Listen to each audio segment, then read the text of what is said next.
Hello, comic fans. Here's Earl Grey. So let's put this comic year to bed with one final list. My top 10 of new comics that came out in 2025. I start on 10 with vampires hunting down another breed of vampires, or rather their kids.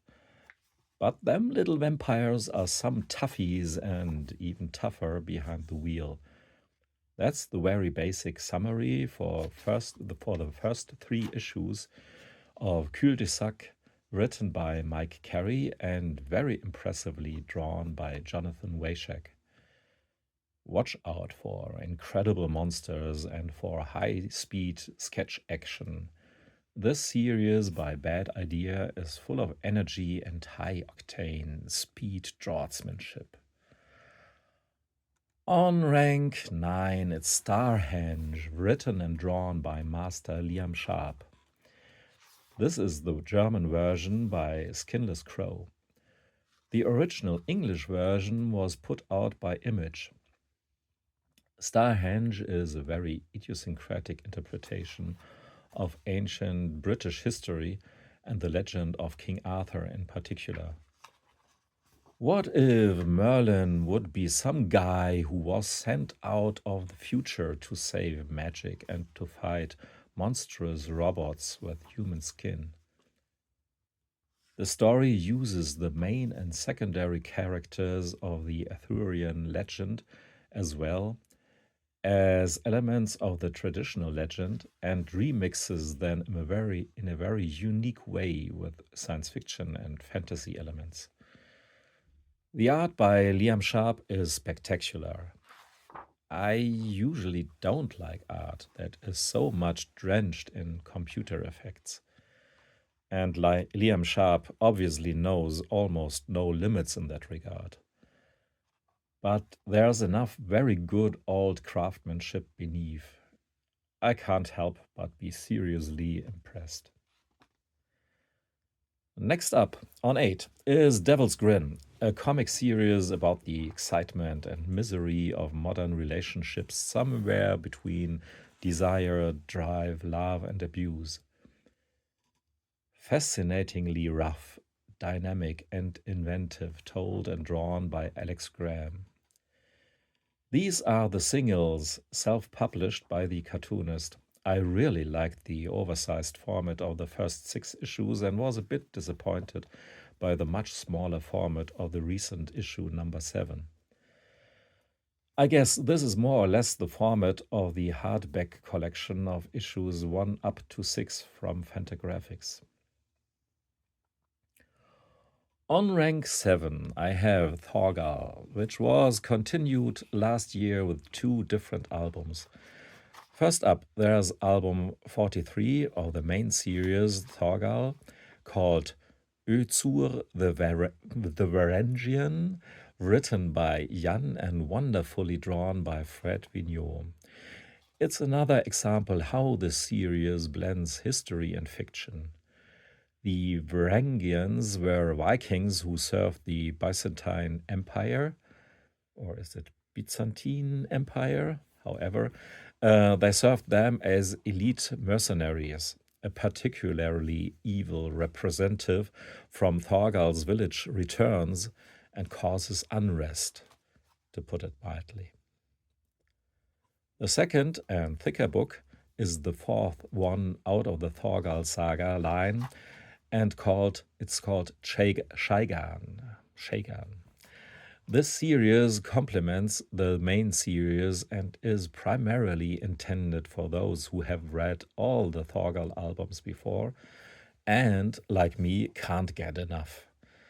For example, Thorgal's time is told here again from a different perspective and in detail, when he suffered from memory loss and was the lover of Chris, who convinced him that he was the terrible Shaigan. It helps that the writer Jan is the same as for the main series, and the art by Roman Surchenko is really cool and, like the art of Fred Vigneault, very much in the tradition of Gregor Rosinski. Then we have the one book written by Ed Brubaker called Friday. And yes, there will be another one by him in my list. This one here is gorgeously illustrated by Marcus Martin, who brings the world of this New England village to life with style and with beautiful colors by Munza Vicente. The basic idea here is the question of what happens when the heroes of paranormal adventure and detective stories for children get older and have to deal with really gruesome stuff. Horrifying in the Lovecraftian sense of horrifying. To quote the blurb on the back, this is literally the Christmas vacation from hell. On rank 5, there's Life Drawing by Jaime Hernandez. What can an author do when his characters have slowly but surely aged with him and us into early retirement? Maggie, Hopi, and Ray and their whole gang can still enchant me, make me laugh, or make me melancholic. But those who are now driving the plot in Jaime's part of Love and Rockets belong to the next generation. Now it's Tonta, Angel, Gomez, Brown Elise, and others who fall in love, fall out of love, play practical jokes with each other, and experience strange adventures. There's still punk, there's still wrestling, and there's still this astonishment at how this ever growing arsenal of characters interacts with each other and creates stories that seem to have been taken from everyday life. Another evergreen and just amazing comic is on rank 4, a new addition to the Criminal saga by Ed Brubaker and Sean Phillips. The Knives starts with comic creator Jacob Kurtz, who would serve almost as a meta comment for the comic if he wouldn't be as real as he is. Like all the other personnel, which is wonderfully fleshed out, like all the other characters who are portrayed so realistically that they naturally draw the reader into their downward spirals. The way Brubaker weaves together the story parts within this book and within the ever growing history of Criminal to create one whole dark crime saga is just mind blowing. And there are some tearjerkers in there, so keep your handkerchiefs ready. The bronze medal goes to a manga about manga, or rather doing manga. Tokyo These Days by my favorite mangaka Taiyo Matsumoto. He lets us take a look into the strange world of mangaka. No less strange, autistic, obsessed, and full of self-doubt and sometimes lonely than that of Western comic artists. An highly esteemed manga editor quits his job because he feels unappreciated, only to try to publish the world's best manga anthology a little later. A kind of bringing back of the band narrative emerges in 3 parts. Wonderfully atmospheric, a true splendor, melancholic, beautiful, moving, even though not much actually happens. It's heartwarming, or I could go on gushing for hours, but maybe I should move on to the silver medal. And that's The Old Geezers. Once again, they managed to alternately make me emotionally exhausted and then make me laugh again. Several times, a perfect album. The author Lupano uses his characters and their shared past, which he brought to us in the first 7 albums, for incredible resolutions and surprises, and a story that ultimately celebrates both friendship and humanity itself. I can't tell you how much I need stories like this when the world outside is making me doubt humanity more and more. This is obviously the German edition. The English edition of Ablaze doesn't seem to have made it past the 2nd album yet. If you don't have these first 2 albums, buy these. and empty the shelves of a place so they understand that this series simply must continue. But the golden tea bag belongs to another European masterwork.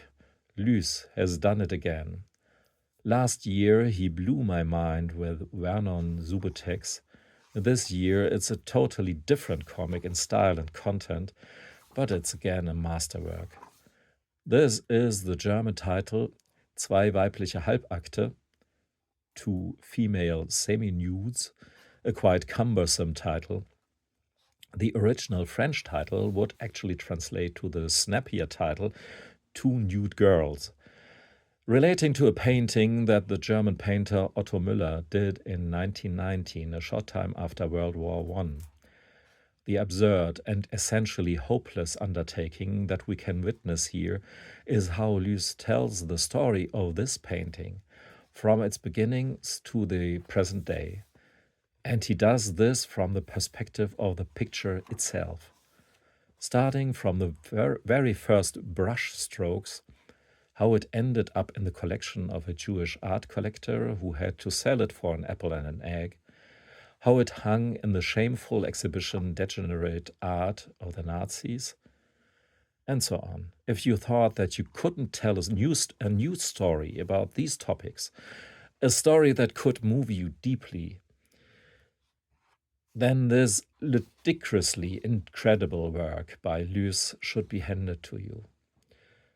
However, neither this book nor Vernon Subutex by Luce appear to be available in English translation. This is as strange as it is incredibly unfortunate, and I can only hope that these great comics are translated into as many languages as possible in the world. So that wrapped up the comic year of 2025 for me, at least in terms of comics. That was a great year. Thanks for listening and watching. Goodbye.